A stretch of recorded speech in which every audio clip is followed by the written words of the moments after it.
हाँ, तो पिछले वीडियो में हमें कम समय मिला, जिसके कारण कि हमारे जो चैप्टर था उसमें पार्ट थोड़ा बाकी रह गया था। आज हम चर्चा करेंगे इसमें। पहले हमने चर्चा कर ली थी, संयोजन कर लिया था, वियोजन अभिक्रिया के बारे में पता कर लिया था, विस्थापन कर लिया था, द्विविस्थापन कर लिया था। अब आज हम चर्चा करने वाले हैं उपचयन और अपचयन के बारे में। पहले हम करते हैं उपचयन के बारे में। उपचयन अभिक्रिया क्या होती है? उपचयन अभिक्रिया। अब इस उपचयन अभिक्रिया में क्या है? उपचयन अभिक्रिया वे अभिक्रियाएं होती है, वे अभिक्रियाएं, उपचयन अभिक्रिया में वे अभिक्रियाएं शामिल है जिसमें क्या हो? ऑक्सीजन की वृद्धि हो। ऑक्सीजन क्या हुए? जुड़े। अगर ये किसी भी पदार्थ में ऑक्सीजन की वृद्धि हो, किसी भी पदार्थ में ऑक्सीजन जुड़ रहा है और हाइड्रोजन की क्या हो रही है? कमी हो रही है, तो वहाँ पर अभिक्रिया कौन सी होगी? उपचयन अभिक्रिया होगी। एग्जाम्पल के तौर पर हमने लिया एक कार्बन। कार्बन का मतलब होता है कोयला, कॉक। कार्बन में अगर जिस O2 को जोड़ा तो बना क्या हमारे पास? CO2 बना। CO2 क्या होता है? CO2 एक गैसीय स्टेट में होता है, ऑक्सीजन भी गैसीय स्टेट में होता है, जबकि कॉक का कोयला किस प्रकार का होता है? कोयला ठोस होता है, इसलिए लगा दिया क्या? एस। तो ये अभिक्रिया किस में हुई? इस अभिक्रिया को हम कैसी अभिक्रिया कहेंगे? उपचयन अभिक्रिया कहेंगे। क्यों? क्योंकि इसमें क्या जुड़ रहा है? ऑक्सीजन जुड़ रही है। अगर जो ऑक्सीजन जुड़े तो वहाँ पर अभिक्रिया कौन सी? उपचयन अभिक्रिया होगी, ये ध्यान रखना है। उसके अलावा अगर जो मैंने लिया CuO, कॉपर का ऑक्साइड। कॉपर के ऑक्साइड में मैं अगर जोड़ूं कौन? हाइड्रोजन गैस को। Copper oxide. कॉपर ऑक्साइड कैसा होता है? एक कॉपर ऑक्साइड किस प्रकार का होता है? कॉपर पर ऑक्साइड जो लगता है यह ठोस प्रकृति का होता है, जबकि हाइड्रोजन किस प्रकार की? गैस प्रकार का। जब इनकी अभिक्रिया होती है, जब इनकी क्या होती है? अभिक्रिया होती है, तो बना क्या? इससे बना हमारे पास CuOH का होल ट्वाइज। इससे क्या बना? CuOH का होल ट्वाइज। ये अभिक्रिया हम सामान्य तौर पर इस तरीके से ले सकते हैं, CaO के साथ करें, ये मतलब बिना बुझे हुए चूने के साथ हमने हाइड्रोजन को जोड़ा तो हमारे पास क्या बना? CaOH का होल ट्वाइज बन गया। तो ये अभिक्रिया बहुत ही आसान हो जाएगी। तो इससे क्या? बिना बुझा हुआ चूना था। चूना कैसा? बिना बुझा हुआ, बिना बुझा चूना। CaO को क्या कहते हैं? बिना बुझा चूना कहते हैं, जबकि CaOH के होल ट्वाइज को कहते हैं बुझा चूना, बुझा हुआ चूना। और इसके बारे में ध्यान रखना, सवाल पूछ सकते हैं कि बिना बुझे हुए चूने का रासायनिक सूत्र लिखो, तो CaO बुझे हुए चूने का CaOH का होल ट्वाइज, ये आपको ध्यान रखना है। ये अभिक्रिया कौन सी अभिक्रिया होगी? उपचयन अभिक्रिया होगी, क्योंकि इसमें क्या हो रहा है? ऑक्सीजन, देखो ऑक्सीजन इसके पास कितनी थी? एक थी, अब कितनी हो गई? दो हो गई। तो मतलब ऑक्सीजन क्या हो गई? जुड़ गई, ऑक्सीजन की वृद्धि हो गई। तो अभिक्रिया कौन सी हो गई? अभिक्रिया हो गई हमारे पास ये उपचयन अभिक्रिया हो गई। इसमें उपचयन भी हो रहा है, अपचयन भी हो रहा है, दोनों अभिक्रिया हो रही है, लेकिन हमें रेडॉक्स अभिक्रिया बाद में चर्चा करेंगे। ये हो गई किसके बारे में? उपचयन अभिक्रिया। मतलब क्या? ऐसी अभिक्रिया जिसमें ऑक्सीजन की वृद्धि, हाइड्रोजन की कमी, तो अभिक्रिया कौन सी? उपचयन अभिक्रिया। अब इसके बाद नेक्स्ट बारी आती है किसके बारे में? अपचयन अभिक्रिया बारे में। अपचयन अभिक्रिया के बारे में। अपचयन अभिक्रिया क्या होती है? अपचयन अभिक्रिया क्या होती है? अपचयन अभिक्रिया, अपचयन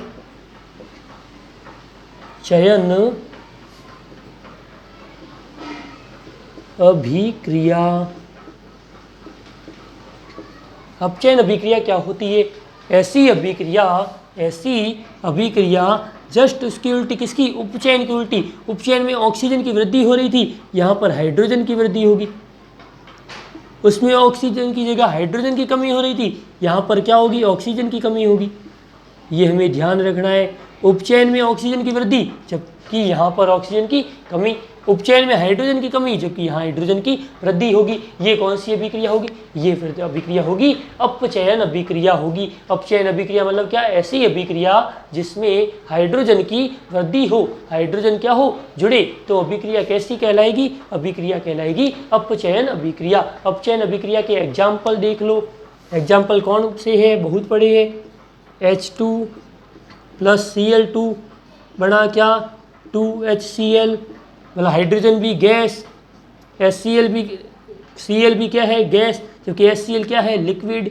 ये बना क्या अभिक्रिया कैसी होगी, ये अभिक्रिया अपचयन अभिक्रिया होगी, अपचयन अभिक्रिया होगी। इसके अलावा NaCl में मैं अभिक्रिया करवाऊँ किसकी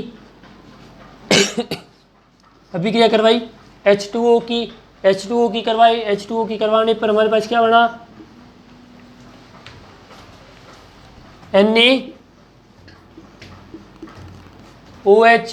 प्लस HCl। ये अभिक्रिया भी कैसी होगी, इसमें अब देखो हाइड्रोजन की, इसमें Na के साथ कौन जुड़ रहा है, Na के साथ H जुड़ रहा है, और ये अभिक्रिया हमारे पास रेडॉक्स में भी आएगी सेम की सेम। और यहाँ पर HCl, यहाँ पर क्या हो रहा है, H की एक कमी हो रही है, उपचयन और अपचयन दोनों भी साथ में हो रही है, इसलिए रेडॉक्स में भी आएगा सेम एग्जाम्पल अपचयन में भी आएगा। ये होगी अपचयन अभिक्रिया। अपचयन अभिक्रिया वे अभिक्रिया होती है जिसमें क्या हो रही है, हाइड्रोजन की वृद्धि और ऑक्सीजन की क्या हो रही है, कमी हो रही है, उससे कहेंगे अपचयन अभिक्रिया। और एग्जाम्पल देखना चाहते हुए तो हम ले सकते हैं FeSO4। अब यहाँ पर देखते हैं इस अभिक्रिया में O कितने हैं, 4 हैं, तो इसको अगर जिस सरल करेंगे तो हमारे पास बनेगा क्या, Fe2O3 प्लस SO2 और SO3, एक सल्फर डाइऑक्साइड एक बने सल्फर ट्राइऑक्साइड। अभिक्रिया को संतुलित करो, कितने ऐसे, सबसे पहले ऑक्सीजन को करते 3 और 2 5 और 3 8 है, तो यहाँ पर किससे गुणा कर लिया, 2 से, बाकी वाले देख लो सब संतुलित हो गया, ये 2 हो गया, S2 हो गई, ऑक्सीजन 8 हो गया संतुलित। ये अभिक्रिया भी किस में आएगी, ये अभिक्रिया अपचयन में आएगी, क्यों, क्योंकि ऑक्सीजन की क्या हो रही है, 4 थे, ऑक्सीजन कितने हो गए, 3 हो गए Fe के पास, इसलिए अभिक्रिया कौन सी होगी, ये अभिक्रिया भी अपचयन अभिक्रिया कहलाएगी। ये एग्जाम्पल बहुत ही इंपॉर्टेंट जो कि तुम्हारी बुक का ही है, इसीलिए ये एग्जाम्पल ध्यान रखना। ये अभिक्रिया होगी अपचयन, उपचयन हो गया, अपचयन हो गया। इसके बाद बारी आती है रेडॉक्स की। कौन सी अभिक्रिया, रेडॉक्स अभिक्रिया। रेडॉक्स अभिक्रिया क्या होती है, हाँ तो हो गया ये। नेक्स्ट, चैनल को सब्सक्राइब मत करना मत भूलिएगा। रेडॉक्स अभिक्रिया,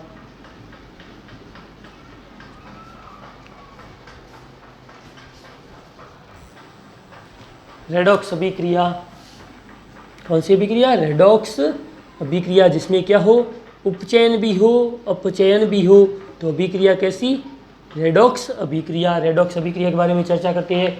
रेडॉक्स अभिक्रिया क्या होती है, ऐसी अभिक्रिया जिसमें हाइड्रोजन की वृद्धि भी हो और हाइड्रोजन की कमी भी हो, इसके अलावा ऑक्सीजन की भी वृद्धि हो और ऑक्सीजन की कमी भी हो।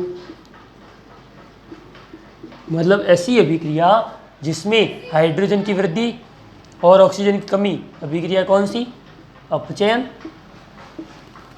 और हाइड्रोजन की कमी ऑक्सीजन की वृद्धि, अभिक्रिया कौन सी, उपचयन। मतलब ऐसी अभिक्रिया जिसमें उपचयन और अपचयन दोनों क्या हो, साथ में हो, तो अभिक्रिया कौन सी कहलाएगी, अभिक्रिया कहलाएगी रेडॉक्स अभिक्रिया। इसका एग्जाम्पल देखते हैं, इसके एग्जाम्पल ही सबसे इम्पोर्टेंट है। एग्जाम्पल अगर सही तरीके से बता दिए तो तुम्हारा एकदम आंसर राइट होगा। अब एग्जाम्पल कौन से ले सकते हैं कि जिससे ये अभिक्रिया संतुलित अभिक्रिया हमारे पास एकदम सही आ रही। तो हम देखते हैं, हाइड्रोजन की वृद्धि करनी है, तो मतलब एक एग्जाम्पल ले लिया मैंने, जैसे NaO ले लिया, NaO नहीं होगा, Na2O होगा, सोडियम ऑक्साइड होगा। फिर अगर जो इसमें क्या करना है, ऑक्सीजन को ही, एक तो ऑक्सीजन की वृद्धि करनी है, दूसरा करना है ऑक्सीजन। एग्जाम्पल अपने मन से बना सकते हो, जरूरी नहीं है कि बुक का एग्जाम्पल ही लो। ये एग्जाम्पल वैसे मैंने लिया, तो इसमें हम क्या करना है, हाइड्रोजन की वृद्धि भी करनी है और ऑक्सीजन की कमी भी करनी है, या फिर ऑक्सीजन की वृद्धि करनी है, हाइड्रोजन की कमी करनी है, दोनों ही होने चाहिए। देखते हैं अब एग्जाम्पल, इसमें क्या बना, Na2O, तो यहाँ बना 2NaCl प्लस क्या बना, प्लस बना H2O। अब देखो यहाँ पर Na के साथ किसकी कमी हुई, ऑक्सीजन की कमी, तो अभिक्रिया कौन सी, अपचयन। और यहाँ पर ऑक्सीजन की कमी हो गई और यहाँ पर हाइड्रोजन की कमी किसके साथ हुई, Cl के साथ हाइड्रोजन की कमी हुई, हाइड्रोजन की कमी हुई मतलब कौन सी, उपचयन। हाइड्रोजन की कमी कौन सी अभिक्रिया, उपचयन को शो करती है, जबकि ऑक्सीजन की कमी किसको शो करती है, ऑक्सीजन की कमी अपचयन को शो करती है। ये अभिक्रिया कौन सी होगी, रेडॉक्स अभिक्रिया में आ गया। एग्जाम्पल वही लेना है जिससे क्या हो, दोनों ही अभिक्रिया साथ में चले, तो अभिक्रिया कौन सी कहलाएगी, रेडॉक्स अभिक्रिया कहलाएगी। और एग्जाम्पल देखते हैं तो हमारे पास जैसे मैंने लिखा Cu नहीं CuO प्लस H2, तो अभिक्रिया हमारे पास इससे बने हैं क्या, Cu अकेला हो गया और H2 के साथ कौन जुड़ गया, वो जुड़ गया, सेम एग्जाम्पल ऊपर वाले जैसा। तो यहाँ पर देखो ऑक्सीजन की क्या हो रही है, Cu के साथ कमी हो रही है, ऑक्सीजन की कमी हो तो अभिक्रिया कौन सी अभी की थी हमने, अपचयन। और इसके अलावा H2 के साथ क्या हो रहा है, ऑक्सीजन की वृद्धि भी हो रही है। ऑक्सीजन की वृद्धि मतलब अभिक्रिया कौन सी, ऑक्सीजन की वृद्धि मतलब अभिक्रिया कौन सी, उपचयन। और ये हमें ध्यान रखना है, अपचयन कहाँ हो रहा है, उपचयन कहाँ हो रहा है, और अपचयन उपचयन दोनों साथ में हो तो अभिक्रिया कौन सी कहलाएगी, रेडॉक्स अभिक्रिया कहलाएगी। ये अभिक्रिया हमारे पास रेडॉक्स हो गई, उपचयन हो गई, अपचयन हो गई। इसके बाद बारी किसकी आती है, ऊष्मा शोषी और ऊष्मा सेपी अभिक्रियाओं के बारे में।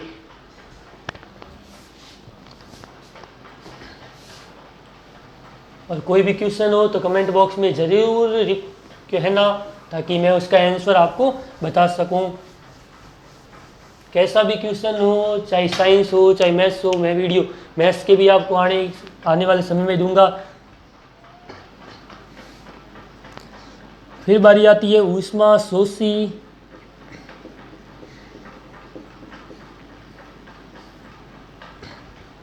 अभिक्रिया, ऊष्मा शोषी अभिक्रिया। ऊष्मा शोषी अभिक्रिया, अब नाम से पता चल रहा है ऊष्मा का क्या हो, अवशोषण हो, ऊष्मा क्या हो, ग्रहण की जाए, तो अभिक्रिया कौन सी कहलाएगी, ऊष्मा शोषी अभिक्रिया कहलाएगी। जैसे मैंने लिखा एग्जाम्पल AgCl, ये AgCl, एक लिखा AgBr, दोनों ही एग्जाम्पल काम के। AgCl अगर जो सूर्य के प्रकाश, और सूर्य का प्रकाश मतलब ऊष्मा आवश्यक, सूर्य का प्रकाश, AgCl सूर्य के प्रकाश में क्या हो, विघटित हो गया, वियोजित हो गया, तो बना क्या, Ag प्लस Cl। Cl हमेशा गैस के रूप में रहता है, इसलिए Cl2, यहाँ भी दो, यहाँ भी दो, अभिक्रिया होगी संतुलित। ये अभिक्रिया कौन सी, ये वियोजन अभिक्रिया के एग्जाम्पल में भी आएगा, ऊष्मा शोषी अभिक्रिया के एग्जाम्पल में भी आएगा। अभिक्रिया कौन सी, ऊष्मा शोषी। और एक चीज ध्यान रखना, ये सबसे इंपॉर्टेंट एग्जाम्पल AgBr, इसका उपयोग श्याम श्वेत फोटोग्राफी में भी किया जाता है। ये सवाल पिछली बार 10th बोर्ड में भी आया था। AgBr से क्या हुआ, Ag प्लस Br2, यहाँ पर हमने क्या किया, Br को संतुलित किया तो ये बना गया अभिक्रिया संतुलित। और Ag क्या होता है, Ag होता है हमारे पास ये चांदी का प्रतीक है, चांदी का प्रतीक है, जैसे ये लैटिन प्रतीक है चांदी का, रियल में चांदी होती है, सिल्वर पढ़ते हैं, ये अर्जेंटम, इसको अर्जेंटम पढ़ा जाता है, ये इसका लैटिन प्रतीक है। और ये प्रतीक ध्यान रखना, हर एक तत्व का प्रतीक जो है वही उसको शो करता है। ये ब्रोमीन गैस है, ये क्लोरीन गैस है। ब्रोमीन कैसी होती है, चमकीली गैस है। क्लोरीन कैसी होती है, क्लोरीन गैस ऐसी वह गैस है जो हमारे पास, इसका उपयोग भी है, बहुत ही खतरनाक उपयोग होता है, लेकिन ये उपयोग भी अभी तुम्हारे सिलेबस में है नहीं, इसलिए अभी इसके पर चर्चा करने में कोई मतलब नहीं है। ये ऊष्मा शोषी हो गई। अब बारी आती है ऊष्मा सेपी। ऊष्मा शोषी में और एग्जाम्पल ले सकते हैं, जैसे जल है, जल का विद्युत अपघटन किया, जल का विद्युत अपघटन, विद्युत अपघटन, ये इसमें पूरा किताब में एक चार्ट बना हुआ है, एक पूरा डायग्राम बना हुआ है, वो इम्पोर्टेंट भी है, बता दूंगा किस तरीके से है। H2 प्लस O2, वो एग्जाम्पल करेंगे सबसे लास्ट, ताकि किताब के सवाल भी हो जाए, सब हो जाए। अभिक्रिया हो गई संतुलित। ये किसका, H2 का विद्युत अपघटन। इसमें भी क्या हो, पहले विद्युत अपघटन में क्या चाहिए, ऊष्मा चाहिए, तो अभिक्रिया कौन सी कहलाएगी, ऊष्मा शोषी कहलाएगी। ये अभिक्रिया कौन सी कहलाएगी, ऊष्मा शोषी कहलाएगी। ये अभिक्रिया ऊष्मा शोषी अभिक्रिया के बारे में हो गया। इसके बाद बारी किसकी आती है? ऊष्मा सेपी अभिक्रिया। ऊष्मा सेपी अभिक्रिया।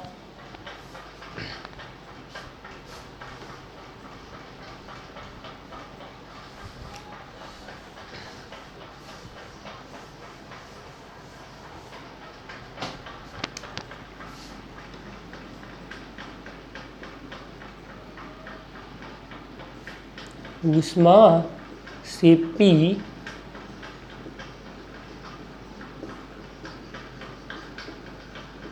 अभिक्रिया। ऊष्मा सेपी अभिक्रिया। अब देखो, ऊष्मा शोषी का मतलब शोषण करने वाला, सेपी का मतलब त्यागने वाला।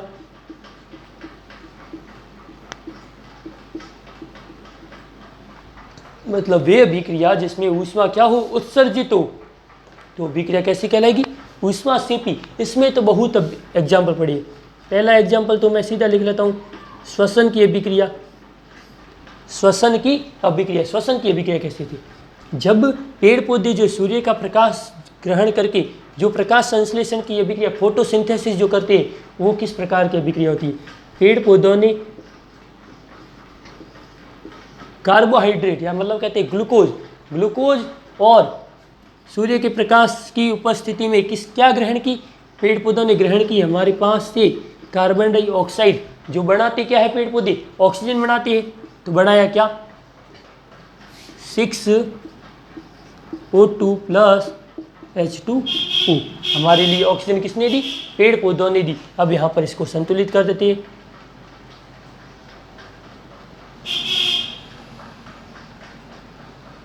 श्वसन की अभिक्रिया थोड़ी सी चेंज। कैसे? यहाँ पर CO2, यहाँ पर ऑक्सीजन। पेड़ पौधों ने, ये पेड़ पौधों की अभिक्रिया का थोड़ा सा उल्टा है। पेड़ पौधों ने ये ग्रहण की थी और इसलिए अभिक्रिया थोड़ी सी चेंज करनी पड़ेगी। कैसे? कि यहाँ पर कार्बोहाइड्रेट हमने ये हमारे द्वारा ग्रहण की, श्वसन अभिक्रिया में कर रहे। जो अगर प्रकाश संश्लेषण होती तो इस अभिक्रिया का एकदम उल्टा हो जाता। ये अभिक्रिया जो है रिवर्सिबल होती है, दोनों ही दिशाओं में चलती है। मतलब पेड़ पौधे अगर जो हमने अभिक्रिया कर रहे हैं तो यह अभिक्रिया श्वसन अभिक्रिया कहलाएगी, क्योंकि पेड़ पौधे करेंगे तो यह अभिक्रिया कौन सी कहलाएगी? प्रकाश संश्लेषण कहलाएगी। तो यहाँ पर क्या हुआ? कार्बोहाइड्रेट हमने उपयोग किया, कार्बोहाइड्रेट और ऑक्सीजन का, और बनाया क्या? कार्बन डाइऑक्साइड को बाहर निकाल दिया। तो यह अभिक्रिया कैसे? संतुलित करो संतुलित करो। 6, यहाँ पर 6, ऑक्सीजन कितने हो गए? 12 और यहाँ पर कितने? 6 और 2 8। अगर जी यहाँ पर भी मैंने 6 से मल्टीप्लाई किया तो ऑक्सीजन कितने हो गए? 12 और 6 18। यहाँ पर कितने? 6 है, मतलब 6 से और गुणा, 12 और 6 18। हाइड्रोजन कितने? 12। यहाँ भी हाइड्रोजन कितने? 12। ये अभिक्रिया कौन सी? श्वसन अभिक्रिया। इसमें लास्ट में क्या हो रही है? ऊष्मा उत्सर्जित होगी। ये अभिक्रिया कौन सी कहलाएगी? श्वसन अभिक्रिया कहलाएगी। ये अभिक्रिया श्वसन अभिक्रिया, बहुत ही इंपॉर्टेंट अभिक्रिया है यह श्वसन अभिक्रिया। इसके अलावा और अभिक्रिया हम देख सकते हैं कि बिना बुझा हुआ जो हमने पहले लिखी थी, CaO प्लस H2O, तो अभिक्रिया बना क्या? CaOH का Holt wise plus hydrogen gas और साथ में क्या? ऊष्मा।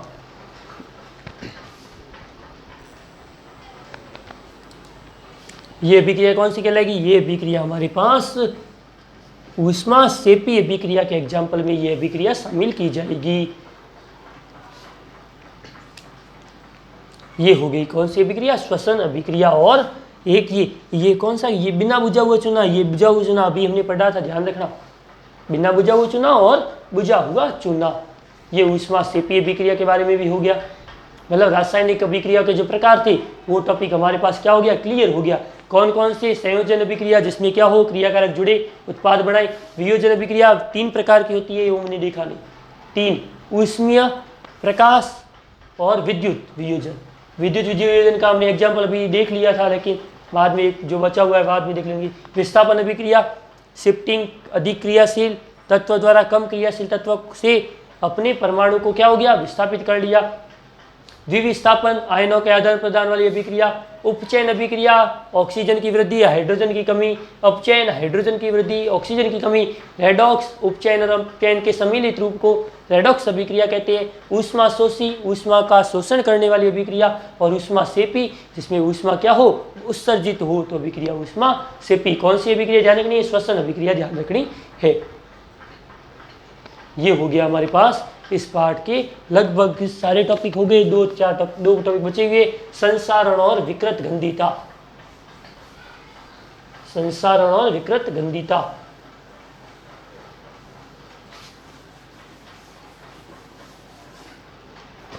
संसारण, संसारण होता क्या है? हम देखते हैं कि घर में कभी भी अगर जो कोई भी लोहे का बर्तन है या लोहे की कोई भी जाली है, अगर जो वो जाली जो है बरसात के मौसम में देखते हैं जाली पर क्या लग जाती है? जंग लग जाती है। तो ये जंग लगने का एग्जाम्पल जो है ये संसारण कहलाता है। ये क्या कहलाता है? संसारण। ये जंग क्यों लगती है? जब भी कोई भी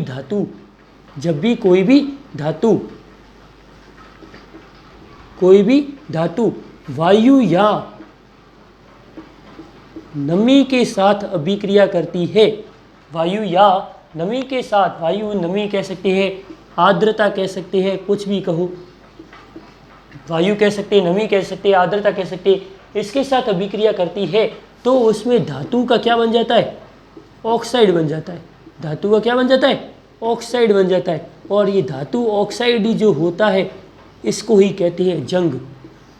धातु का जंग क्यों लगती है? धातु के ऑक्साइड के बनने के कारण क्या कहलाती है? क्या लगती है? जंग लगती है। धातु के ऑक्साइड के बनने के कारण ही जंग लगती है। और ये जंग लगना ही क्या कहलाता है? संसारण कहलाता है। इसको बचाने के क्या क्या तरीके? और संसारण से वस्तु को बचाने के क्या क्या तरीके? क्योंकि संसारण क्या कहती है? वस्तु को पूरा नष्ट कर देती है। बचाने के तरीके, उसके बचाने के तरीके या उपयोग कह सकते हैं, किस तरीके से इसके बचाव कर सकते हैं। बचाव के उपयोग कौन कौन से? हम क्या कहते हैं, जैसे कोई भी बर्तन खराब हुआ, कोई भी जाली खराब हुई, उस पर क्या कर ले? पेंट कर ले। पेंट कर सकते, पेंट किया जिससे भी क्या हो गया? हमारे पास वह वस्तु संसारित हो जाती है। या फिर यसद लेपन,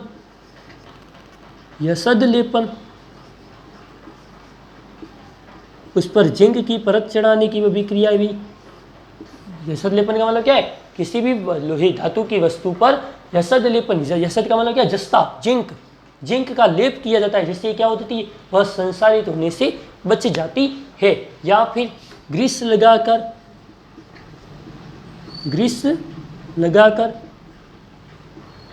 ये 3-4 एग्जाम्पल ध्यान रखना। पेंट करने के द्वारा हम संसारण से बचाव कर सकते हैं, यसद लेपन के द्वारा कर सकते हैं, ग्रीस लगाने के द्वारा भी कर सकते हैं। एक इसके बाद और टॉपिक आता है विकृत गंधिता। विकृत गंधिता ये क्या होता है? विकृत गंधिता क्या होता है?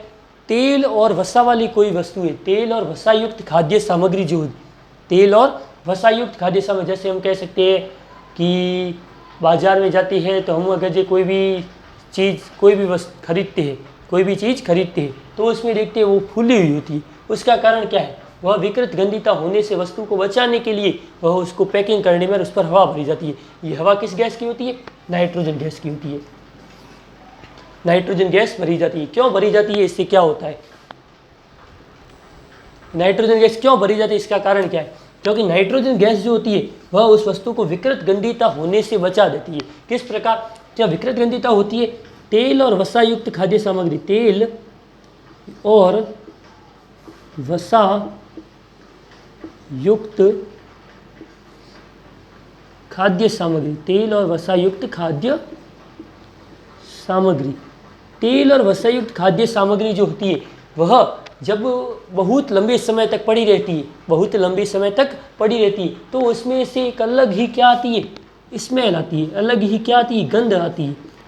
इस गंध के कारण क्या हो जाती है? वह वस्तु खराब हो जाती है, विकृत गंधिता युक्त हो जाती है, विकृत गंधिता हो जाती है। तो इससे बचाने के लिए ही क्या किया जाता है? उस वस्तु को किस में भरा जाता है? नाइट्रोजन गैस उसमें क्या भरी जाती है? नाइट्रोजन गैस वस्तु में भरी जाती है। इंजेक्शन के द्वारा भरा जा सकता है, नाइट्रोजन गैस को किसी भी सहायता से भरा जा सकता है। नाइट्रोजन गैस भरने का कारण क्या है? वस्तु को विकृत गंधीता युक्त होने से बचाने के लिए। किसको? तेल और वसायुक्त खाद्य सामग्री को लंबे समय तक रखने पर वह क्या हो जाती है? विकृत गंधीता हो जाती है, जिससे क्या हो जाती है? वस्तु खराब हो जाती है। इसको बचाने के लिए, इससे वस्तु को बचाने के लिए ही इसमें क्या भरा जाता है? नाइट्रोजन गैस भरी जाती है। यह अभिक्रिया क्या कहलाती है? विकृत गंधीता कहलाती है। ये संसारण का टॉपिक, ये दोनों टॉपिक परीक्षा में आने लायक है। ध्यान रखना किस तरीके से इसको करना है। ये हो गया। इस पार्ट के लगभग हमने सारे टॉपिक कर लिए। अब 2-4 टॉपिक जो बचे हुए वो हम वापस रिवीजन में, इस पार्ट के रिवीजन में पूरा पार्ट एक बार वापस रिवीजन में होगा। वो हम करते ही इस पार्ट के हमारे जो भी डाउट है वो लगभग क्लियर हो जाएंगे। फिर भी कोई डाउट रहे तो कमेंट बॉक्स में ज़रूर बताना और वीडियो को लाइक और सब्सक्राइब करना मत भूलना।